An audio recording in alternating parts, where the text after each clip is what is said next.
Hello दोस्तों, एक बार फिर स्वागत है आपका जीएस हंट पे। और आज हम लोग डिस्कशन करने वाले हैं भारत वन स्थिति रिपोर्ट 2021 के बारे में। और ये हर 2 साल पे जारी की जाने वाली एक रिपोर्ट होती है जिसमें आपका भारत में कितने फॉरेस्ट कवर है इसके बारे में आपको जो है कि एक बहुत ही अच्छा डाटा प्रोवाइड कराती है और काफी इंपॉर्टेंट रोल प्ले करता है गवर्नमेंट ऑफ इंडिया के लिए भी, प्लस आप ये कह सकते हैं कि जो हमारे भारतीय लोग हैं उनके लिए भी, कि किस तरीके से हमें अपनी इकोलॉजी को मेंटेन करना है, किस तरीके से अवेयरनेस हमें जो है कि जनरेट करनी है लोगों के बीच में, जिससे हम अपना जो है कि एक फॉरेस्ट कवर अच्छा खासा बना सके। वैसे भी यदि आप देखेंगे तो जो हमारे वन होते हैं इनके एक नहीं बल्कि बहुत सारे ऐसे पॉइंट है जिसपे आप कह सकते हैं कि ये बहुत ज्यादा मोस्ट इंपॉर्टेंट रोल प्ले करते हैं लाइफ में। इसलिए हमें जो है कि इस पे जो है कि बहुत ही अच्छे तरीके से विचार विमर्श करना चाहिए और जो कुछ भी इससे रिलेटेड प्रॉब्लम है उसको जो है कि अटेंशन देना चाहिए। तो आज हम लोग इसी रिपोर्ट के बारे में जो है कि डिस्कशन करने वाले हैं। तो चलिए स्टार्ट करते हैं। यहाँ पे मैं इसको अगर कहूं तो इसका नाम दिया गया भारत वन स्थिति रिपोर्ट और ये आपका जो है कि 2021 की रिपोर्ट है। और इसमें यदि आप बात करेंगे तो यहाँ पे जो मैंने आपको ये बताया है कि वन संरक्षण अधिनियम 1980, ये वन संरक्षण अधिनियम में ये चीजें आप ये कह सकते हैं कि कुछ इस तरीके के प्रोविजन कर रखे गए हैं कि वनों का संरक्षण किस तरीके से किया जाना है। तो यहाँ पे इसको भी उसी से रिलेट करके हम देख सकते हैं वन संरक्षण अधिनियम 1980 को। अब देखिए यहाँ पे ये रिपोर्ट कौन जारी करता है, तो हमारे पास जो है कि बहुत सारे मंत्रालय हैं और उन मंत्रालय की अलग अलग जो है कि जिम्मेदारी है, रिस्पॉन्सिबिलिटी है, जिसमें से ये जो मंत्रालय है केंद्रीय पर्यावरण वन और जलवायु परिवर्तन मंत्रालय, यानी इसका नाम थोड़ा सा लंबा आपको देखने को मिलेगा।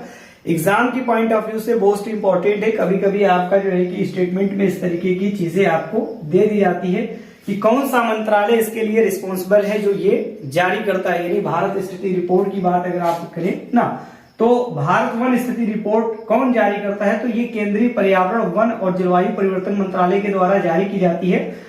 अब देखिए यहाँ पे इसमें ये तैयार करने का जो काम करता है वो कौन करता है, तो यहाँ पे ये चीजें जो मैंने लिखी, भारतीय वन सर्वेक्षण है ना, भारतीय वन सर्वेक्षण, यानी आप ये कह सकते हैं ये एक विभाग है जो क्या करता है, इसको 2 वर्ष पे है ना, हर 2 साल पे द्विवार्षिक रिपोर्ट ये होती है, इसको उसका आकलन करता है।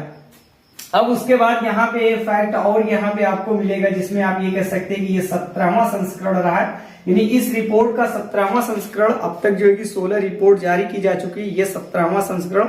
यानी इसके पहले जो रिपोर्ट आई थी वो 2019 की लेटेस्ट रिपोर्ट थी और ये वाली जो रिपोर्ट है ये 2021 की रिपोर्ट है। और इसमें ये कह सकते हैं ये 17वीं है। तो ये आपका स्टेटमेंट में इस तरीके के भी सवाल हो सकते हैं कि भारत वन स्थिति रिपोर्ट की ये 17वीं रिपोर्ट है या फिर 17वां संस्करण है। तो ये चीजें आपको याद रखने की जरूरत है। अब तक जो है कि 16 जारी की जा चुकी है, ये 17वीं रिपोर्ट जारी की गई है। तो इतनी चीजें आपको मालूम होनी चाहिए। अब देखिए यहाँ पे कुछ इंपॉर्टेंट फैक्ट हम जानने की कोशिश करेंगे।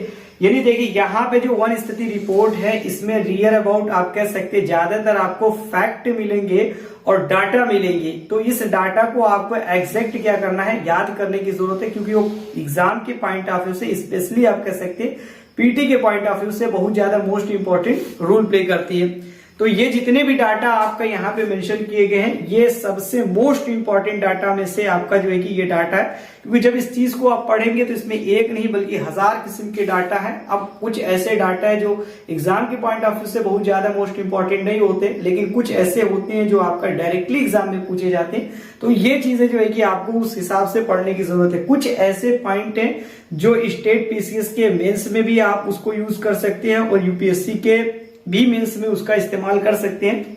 अभी हम इसको जो है कि आगे चर्चा करेंगे कौन कौन से ऐसे पॉइंट पे हम थिंक कर सकते हैं, सोच सकते हैं कि हाँ ये जो है किस तरीके के सवाल बन सकते हैं।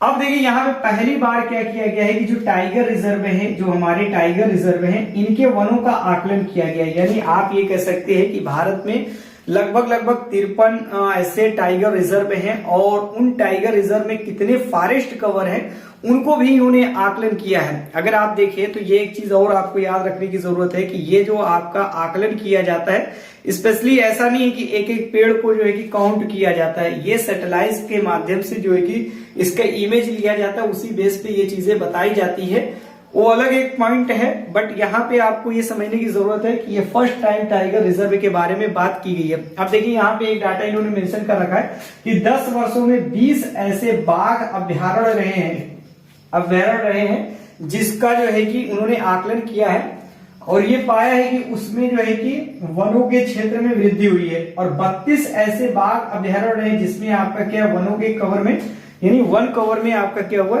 कमी हुई है। यानी एक स्तर पे आप ये कह सकते हैं कि लगभग यानी दोनों को मिला देंगे कि तो आपको कितना होगा 52 हो जाएगा, जिसमें से 20 ऐसे है जिसमें आपका क्या हुआ है कि वृद्धि वाले हैं और उसके बाद 32 ऐसे जिसमें आपका कमी हुई है। अब देखिए यहाँ पे एक चीज मैं अभी आपको मेंशन कर दूं। सबसे पहले हम यहाँ पे थोड़ा सा एक फैक्ट और जान लेते हैं। देखिए यहाँ पे वृद्धि करने वाले जो रिजर्व रहे हैं जिसमें से आपका बुक्सा वेस्ट बंगाल में पड़ने वाला एक टाइगर रिजर्व है, अन्नामलाई टाइगर रिजर्व है और इंद्रावती है। एक वेस्ट बंगाल, तमिलनाडु और छत्तीसगढ़ में है। इनमें आपका क्या हुआ है कि फॉरेस्ट कवर जो रहे इस फॉरेस्ट कवर में वृद्धि हुई है। तो ये उस पॉइंट ऑफ व्यू से यहाँ पे दिया हुआ है। मे भी आपसे ये कहा जा सकता है कि आप बताइए किसमें वृद्धि हुई है, तो आप ये बताइए कि बुक्सा जो टाइगर रिजर्व है वेस्ट बंगाल का उसमें क्या हुआ, उसके फॉरेस्ट कवर में वृद्धि हुई है। और उसी के साथ साथ यदि आप देखें इसमें एक डाटा बहुत मोस्ट इंपॉर्टेंट फैक्ट के रूप में पक्के टाइगर रिजर्व है। ये पक्के टाइगर रिजर्व आपका अरुणाचल प्रदेश में आता है और इसमें आप देखेंगे 97% वनावरण हुआ है। यानी आप कह सकते हैं कि इसके फॉरेस्ट कवर में टोटल जो आपका परसेंटेज है 97%। यानी भारत में जितने भी टाइगर रिजर्व हैं उनमें से सबसे ज्यादा यदि आप देखेंगे फॉरेस्ट कवर किसमें है यानी वन क्षेत्र किसमें है, तो आप बताइए पक्के नेशनल पार्क में ये चीजें हैं। तो यहाँ पे एक चीज मैं आपको ये बता दूं कि ये जो आपका मेंस के पॉइंट ऑफ व्यू से अगर इस चीज को आप लिखना चाहें तो यहाँ पे ये थिंक टैंक यानी आप कह सकते हैं कि थिंक पॉइंट है आपके लिए, यानी सोचने का विषय है कि इधर अगर आपका ये चीजें डाटा के रूप में नहीं होती तो हम क्या कर रहे हैं, कंजर्वेशन कर रहे हैं, टाइगर का कंजर्वेशन कर रहे हैं। यानी टाइगर रिजर्व में हम क्या करते हैं, टाइगरों का कंजर्वेशन करते हैं, संरक्षण करते हैं। हमने टाइगर प्रोजेक्ट भी चलाया, उस टाइगर प्रोजेक्ट के अकॉर्डिंग इसका हम क्या करते हैं, संरक्षण करते हैं। अब यहाँ पे एक मोस्ट इंपॉर्टेंट पॉइंट है कि जहां पे आपका फॉरेस्ट कवर अच्छा खासा होता है वहां पे आप ये कह सकते हैं कि कंजर्वेशन भी अच्छा खासा होता है।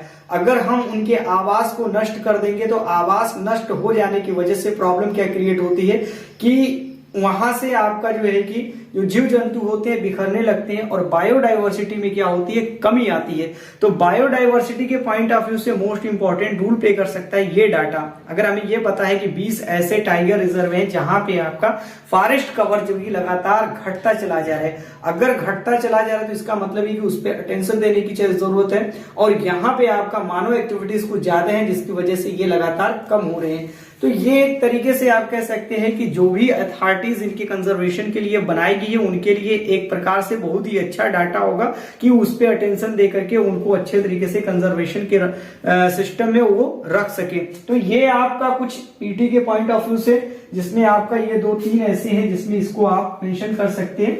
अब देखिए यहाँ पे हम थोड़ा सा बात करते हैं, यहाँ पे क्षेत्रफल की दृष्टि से अगर आप देखेंगे भारत में कौन सा ऐसा राज्य है जहां पे सबसे ज्यादा फॉरेस्ट एरिया है, तो ये है आपका एमपी। लगातार लंबे समय से आप एमपी का नाम सुनते हैं, मध्य प्रदेश का, जहां पे आपका सबसे ज्यादा फॉरेस्ट कवर पाया जाता है। तो उस फॉरेस्ट कवर को यहाँ पे आप मेंशन कर सकते हैं कि एरिया के हिसाब से यानी क्षेत्रफल के हिसाब से एमपी में सबसे ज्यादा है। सेकेंड प्लेस पे अरुणाचल प्रदेश की बात आती है, थर्ड प्लेस आपका छत्तीसगढ़ है, फोर्थ प्लेस पे उड़ीसा है और फिफ्थ प्लेस पे आपका महाराष्ट्र। मैं ये आपको पांचों इसलिए बता रहा क्योंकि कभी कभी आपका फॉरेस्ट कवर एरिया के हिसाब से आपका सीक्वेंसिंग करने के लिए आता है, यानी क्रम लगाने के लिए आता है। तो सबसे मोस्ट इंपॉर्टेंट तो आपको ये चीजें याद होनी चाहिए कि एमपी में आपका सबसे ज्यादा है, फिर उसके बाद आपका अरुणाचल प्रदेश आता है, बाकी आपका जो है कि 3 और है जिसको आप क्रम में भी लगा सकते हैं। तो ये एक बहुत ही अच्छा डाटा हमारा जो है कि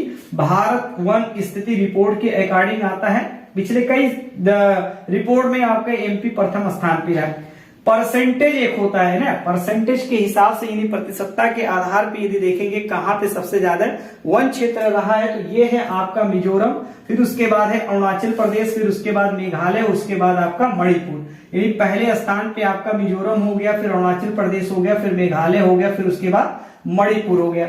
तो ये ऐसे 4 ऐसे राज्य हैं जहां पे आपका प्रतिशतता के आधार पे सबसे ज्यादा क्या है, वन कवर क्षेत्र पाया जाता है। ये दोनों आपको एकदम लर्न कर लेना है एग्जाम के पॉइंट ऑफ व्यू से, यानी पीटी में आपका अक्सर ये सवाल पूछ लिया जाता है। अब देखिए यहाँ पे हम यहाँ कवर करने वाले हैं वन क्षेत्र कितना परसेंट नहीं है। तो अगर यहाँ पे टोटल एरिया आप देखेंगे 7,13,789 वर्ग किलोमीटर में आपका क्या फैला हुआ है, हमारा टोटल कवर एरिया है, यानी वन क्षेत्र पाया जाता है। यानी इतने एरिया में हमारे पास क्या है, वन क्षेत्र है। अब अगर परसेंटेज के हिसाब से बात करेंगे, टोटल हमारा वनावरण कितना है, वन क्षेत्र कितना है, 21.71% हमारे पास क्या है, वनावरण है। तो वनावरण आपका जो है ये 2021 की रिपोर्ट की अकॉर्डिंग है। और अगर यहाँ पे ये वाला जो पॉइंट देख रहे हैं 21.67% ये जो वन कवर रहा है, ये फॉरेस्ट कवर रहा है, ये 2019 की रिपोर्ट के अकॉर्डिंग है। यानी आप इसको जो है कि घटा देंगे तो आपको स्पष्ट पता लग जाएगा कि किसमें कितना कम हुई है। यानी कुल मिलाकर के थोड़ा सा आपका क्या हुआ, वृद्धि हुई है। और उसी तरीके से टोटल अगर वृक्षावरण और वनावरण की बात करेंगे 2021 की रिपोर्ट के अकॉर्डिंग 24.62% हो जाएगा। और इससे पहले आपका 24.56% वृक्षावरण और वनावरण दोनों था। तो इस तरीके से आपका ये चीजें आपका फैक्ट के रूप में याद करने की जरूरत है। अब देखिए यहाँ पे वन स्थिति रिपोर्ट है ना, वन स्थिति रिपोर्ट 33.33% के अकॉर्डिंग अगर इस बात को देखें तो वन स्थिति रिपोर्ट के अकॉर्डिंग यहाँ पे जो मैंने बताया कि जो टोटल हमारे पास फॉरेस्ट कवर एरिया होना चाहिए 33.33% होना चाहिए। लेकिन अभी भी यदि आप देखेंगे हमारे पास जो है कि उतना वन क्षेत्र नहीं, यानी वृक्षावरण वनावरण टोटल हमारे पास 2021 के अकॉर्डिंग कितना है, 24.62% ही है। लेकिन वन नीति के अकॉर्डिंग होना कितना चाहिए, 33.3% होना चाहिए। यानी 33 जो है कि आपका वन कवर क्षेत्र यानी वृक्षावरण और इसके बाद आप कह सकते हैं कि वनावरण दोनों को मिलाकर के हम यहाँ पे रख सकते हैं। तो कुल मिलाकर के कहने का मतलब ये है कि लगातार इस पे वृद्धि हो रही है, अवेयरनेस की भी जरूरत है। अगर हम इस पे जो है कि अवेयरनेस फैलाते हैं तो ये चीजें जो है कि हम आसानी से प्राप्त कर सकते हैं। तो ये कुछ इंपॉर्टेंट फैक्ट रहा 2021 की रिपोर्ट के अकॉर्डिंग, भारत वन स्थिति रिपोर्ट के अकॉर्डिंग। अब यहाँ पे वनावरण में वृद्धि करने वाले राज्य, यानी कुछ ऐसे राज्य हैं जिन्होंने अपने वनावरण में बहुत तेजी से वृद्धि की है, उसको हम देखते हैं। अब यहाँ पे मैंने जो मेंशन किया वो है सबसे पहले तेलंगाना, जिन्होंने अपने वनावरण क्षेत्र में क्या किया है, 3.07% की वृद्धि की है। और उसी तरीके से आंध्र प्रदेश है, आंध्र प्रदेश ने क्या किया है, 2.22% जो है की वृद्धि की है। और उड़ीसा ने क्या किया, 1.4 यानी 0.4% की वृद्धि की है। तो ये एक मोस्ट इंपॉर्टेंट पीटी के पॉइंट ऑफ व्यू से इंपॉर्टेंट कि तेलंगाना एक ऐसा राज्य जिन्होंने क्या किया है, अच्छी खासी जो है कि उसमें वृद्धि की है। अब इसके बाद यदि आप देखेंगे तो वनावरण में है ना हो गया, फिर उसके बाद जो है कि इधर आपका कमी वाले राज्यों में तो ये है आपका अरुणाचल प्रदेश, मणिपुर, मेघालय, मिजोरम, नागालैंड। यानी कुल मिलाकर के इस स्थिति रिपोर्ट के अकॉर्डिंग ये बताएगी जो पूर्वोत्तर के राज्य हैं, उन पूर्वोत्तर के राज्यों ने अपने वन कवर क्षेत्र में कमी कर रखी है। तो जो ये कमी हुई है स्पेशली इस पे अलग से हम एक वीडियो जो है कि क्रिएट करने वाले हैं। बट यहाँ पे फैक्ट के रूप में आप याद कर लीजिए कि अरुणाचल प्रदेश, मणिपुर, मेघालय, मिजोरम, नागालैंड ये ऐसे राज्य हैं जहां पे वन क्षेत्र में लगातार कमी हुई है। अब इसके पीछे क्या रीजन रहा है, आप पूर्वोत्तर के राज्य के बारे में जानते हैं कि वहां पे आपका परसेंटेज के पॉइंट ऑफ व्यू से अगर देखिए मिजोरम, अरुणाचल प्रदेश, मेघालय, मणिपुर, इनमें आपका परसेंटेज के हिसाब से वन क्षेत्र ज्यादा है। लेकिन काफी लंबे समय से यदि आप देखेंगे तो वहां पे डेवलपमेंटल प्रोसेस नहीं थी, और डेवलपमेंटल प्रोसेस न होने की वजह से यदि आप देखेंगे तो ये वहां पे आपका इतनी आसानी से रोड वगैरह बनाए नहीं गए थे। अब वो चीजें जो है कि लगातार चली जा रही है। तो हमारे इंडिया के अंदर जो आप देखें कि एक डेवलपमेंट होता है और एक एनवायरमेंट, इन दोनों में हमेशा जो है कि एक दूसरे का विवाद बना रहता है। कोई कहता है कि भाई डेवलपमेंट करना चाहिए, कोई कहता है कि पर्यावरण बचाना चाहिए। तो इसमें लेकर के थोड़ा सा दिक्कतें होती है। लेकिन वर्तमान समय में पूर्वोत्तर के राज्यों में अच्छा खासा विकास लगातार तेजी से होता चला जा रहा है, जिसकी वजह से फॉरेस्ट कवर में आपका कमी आई है। वैसे हमने कैंपा बना रखा है, उसमें कुछ प्रॉब्लम क्रिएट होती है, उसको हम एक अलग वीडियोस में जो है कि क्रिएट करेंगे। तब तक के लिए धन्यवाद, यानी मिलते हैं।